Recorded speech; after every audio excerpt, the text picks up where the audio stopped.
completely forgot to whammy that properly. This is gonna be luck if I get this.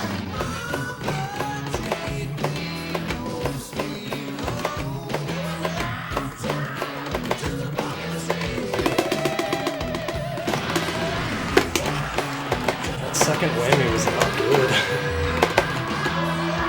The first one was fine.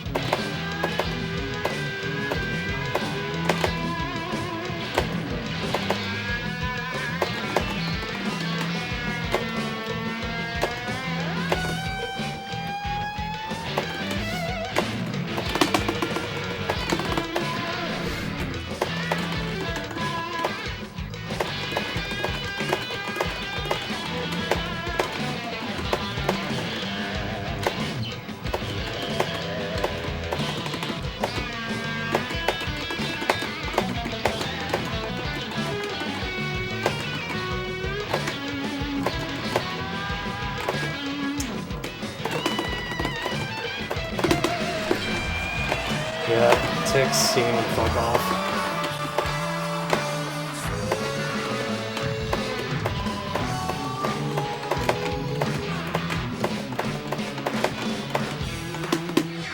Wow. Wow. That is like the first time I've hit that first squeeze. And oh my god. I cannot believe that pulled through. That's a miracle, man. That's a fucking miracle. So I've been at this, this is the same day I took back Surrender. Wow, what a day. And I've been at this for about an hour and a half.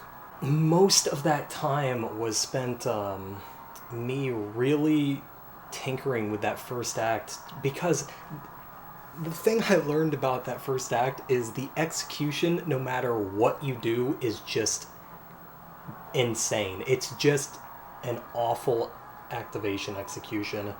Early on, I came back pretty confident about getting this first act because, truth be told, no whammy 3-frame extended hit window exclusive acts. I've hit those all over the place in the set list by now. Not to say they're easy by any means, they're not, but it's just not like the mountainous hurdle that it once was, especially when I first picked up this song. And speaking of that, in retrospect, I'm surprised I was even able to get this first squeeze back then. Anyway, it took a really long time even to just get adjusted back to the timing for some reason. I just kept hitting too late. I kept overlapping the front ends, you know, again, because the whole execution afterwards is so awkward. And so after a while, I was like, you know, not only does this front end execution still suck using this method, but the back end execution I think is now a lot worse, because I thought about this back then, but I just accepted it as a necessary sacrifice, that forming the blue and orange chord is a lot harder than, you know, doing a pull off to the red. I do generally, I think, prefer strums for back end. It's just more of a forced feedback kind of thing. But in this particular situation where there's just so much going on in that front and back end sequence, I think it is a better execution on the back end to hit the red hopo. So I spent a lot of time trying to readjust that first act to activate on the blue-orange chord. I tried all sorts of different things, man. I tried the extended hit window descending fret trick to preemptively anchor blue by, like, you know, doing essentially like a hammer-on motion after the red, from red to blue, and then using that trick on the green to preemptively fret the blue for the chord. I just wasn't having any luck with that. Back then, I was much more wary about trying to use my pinky to activate extended hit window, but because of the 6 grind where I had to do that all over the place, I thought, you know, it would be alright, and at the end of the day, when I have to use it, I generally can find a way to, but for this, when I'm just trying to alter an act, it just wasn't working out, and I was spending more time just trying to alter that first act than it was worth for how many runs you can throw at it in that time. And that's always the hard thing when you're doing these grinds, is because, you know, of course, especially those of us who are still doing this are mostly adults. We have to manage our time decently, and that's always the hard line to draw.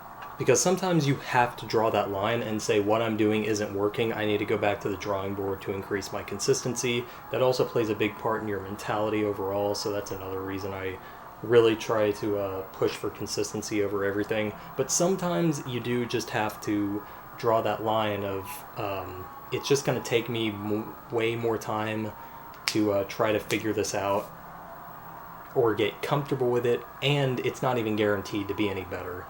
So I just went back to my old method. And again, I think I might have hit this one other time really early on, but I think this is either the first or second time I've hit this first squeeze in this entire session. And yeah, overall, the whole experience with that first act was, it was just concerning, because I really felt like coming back to this, that first act was not going to be that big of a hurdle anymore, but it is. Regardless of the timing constraints, it's still just incredibly awkward execution all around, front and back end. So I had a lot to say about that, because that's where the bulk of my time went in this. The third act, I seriously did one other complete run going through this where I missed the first act front end, so I was minus 200, and I went back and I watched Doughboy's current record, the 78, and we were actually tied in ticks going into the final act, but I missed the final act front end trying to squeeze it too hard. Just trying to make sure I got all the ticks, seeing if I could at least get a quick little tick record, even though that wasn't my main goal. Which is, you know, maybe that's for the best, because maybe if I had gotten the record back by a tick, I wouldn't kept pushing for this. I don't know. You never know.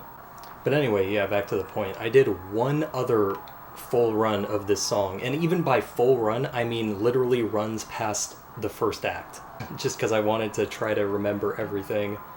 And that first run, I actually hit the third act also. So, I don't know, something seemed to have just clicked with me in this third act, because that was the real trouble back when I first learned this. And that was probably just because also I was pushing for the first act really hard in my first grind of this, so it's just a matter of hitting the third act after the first one that made it so hard. But yeah, crazy enough, 2 for 2 on Act 3s today. Strange. But yeah, let's focus on this run. That second act should have fucked me over. I completely forgot how to properly, like, whammy that act, and dude, I swear my star power must have ended the frame that early whammy was possible on that chord, because I was like, there's no way I got proper early whammy on that chord, because I was gonna overlap if I pushed it too hard. That was so crazy that I got enough whammy for that, and that I didn't fuck up the front end, and then I got in the back. Like, I can't believe that act pulled through. Similarly, I can't believe I didn't choke the fourth act execution, because that's incredibly awkward.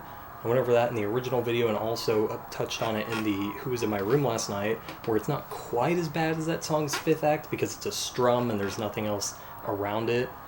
But it's still really awkward. You have to do a strum early whammy into an activation, and like, sure, I'm willing to bleed ticks here, but most of an act like that's that awkward is muscle memory, and it's incredibly hard to overwrite that. And B, as you can see here, I couldn't have afforded to drop that many ticks, even though I'm saying that with an absolutely terrible last act. But point being, I needed, a good chunk of ticks on that, so the fact that that act pulled through is crazy. The fifth act, I cannot fucking believe that worked out. Oh my god, the first whammy, like I said in the run, I completely, forgot to early whammy that orange hammer on. I don't think I got any decent early whammy off that whatsoever. If there's one thing that saved this run, it was the first early whammy of the second phrase. That was excellent, and I am very shocked that I didn't miss going for that. But then I had a terrible follow-up whammy. I don't know why. I just like, again, I just like forgot to look for the chord and time it properly. I definitely hit that late. The activation itself wasn't too bad. That should be like a max strum hit window, but even that being said, I don't have a lot of experience with that act in general. But yeah, I think the front end for that was decent, and that was mostly just because I was freaking the fuck out at that point. And then dude, like, again, I don't know how close to frame perfect that back end must have been, but good lord, I did not deserve to get that fifth act in any world. I just cannot, I couldn't believe when I thought I saw the blue flame on the sustain. It's always really hard to tell on sustains, but yeah, I was so shocked when I saw that and just had to shut the fuck up. I'm also just surprised I hit the last solo, because there's a lot of really easy choke spots, particularly that snaking sequence that ends in the blue strum right after the hammer-on. I could easily see myself fucking that up. The trill, it's not like fast or anything, but again, it's just one of those things that you could easily fuck up. And the last act obviously played super safe. Wow. Yeah, I can't even say anything else. I got ridiculously lucky this run, but I'm super glad to have got 252 here, man. And again, the same day I got surrender. Like, what a day. And one more time, even though, like, I don't know, sorry if this is, like, disrespectful or whatever, but I have to give my condolences to Doughboy for missing a run like that on the fifth act. Obviously, I should have felt that pain here, but I don't know, man. I think the fact that I was just freaking out so hard actually saved that act, because it made me push the front and back ends way more than I probably would have if I got like decent enough whammy. And I've thrown plenty of record or whatever, I've thrown plenty of runs to that kind of situation where like I think I got like good enough whammy, and so I don't push the act hard enough to avoid missing, and then I just miss the act. So yeah, having a little freak out there probably saved this.